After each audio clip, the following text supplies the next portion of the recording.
ನಮ್ಮ ಬೆಂಗಳೂರು ಟ್ರಾಫಿಕ್ ಹಾಗೂ ಈ ರಾಮೇಶ್ವರಂ ಕೆಫೆಯಲ್ಲಿ ರಶ್ ಬಹುಶಃ ಕಡಿಮೆನೇ ಆಗಲ್ಲ ಅನ್ಸುತ್ತೆ. ನಮಸ್ಕಾರ ಬೆಂದಕ್ಕಾಳೂರು, ನಾನು ನಿಮ್ಮ ಹಂಗ್ರಿ ಗೈ.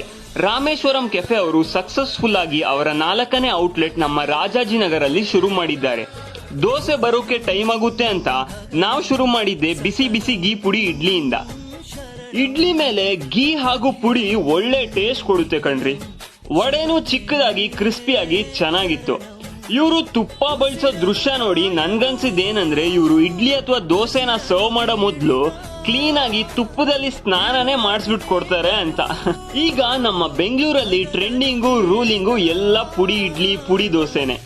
ಪುಡಿ ಮಸಾಲೆ ದೋಸೆನೂ ಸಕ್ಕತ್ತಾಗಿತ್ತು. ಪ್ರೈಸಿಂಗ್ ಸ್ವಲ್ಪ ಜಾಸ್ತಿನೇ ಇರ್ಬೋದು, ಆದ್ರೆ ಕ್ವಾಲಿಟಿಯಲ್ಲಿ ಕಾಂಪ್ರಮೈಸೇ ಆಗಲ್ಲ. ಸಖತ್ ಹೈಜಿನಿಕ್ ಆಗಿ ಎಲ್ಲಾನು ಮೇಂಟೈನ್ ಮಾಡ್ತಾರೆ. ಕೊನೆಯಲ್ಲಿ ಒಂದು ಕಾಫಿ ಕುಡಿದ್ಬಿಟ್ಟು ನಾವು ಮುಗಿಸ್ಕೊಂಡ್ವಿ. ಹಾಗೆ ಹೋಗ್ತಾ ಫಾಲೋ ಮಾಡ್ಬೋದಲ್ವಾ.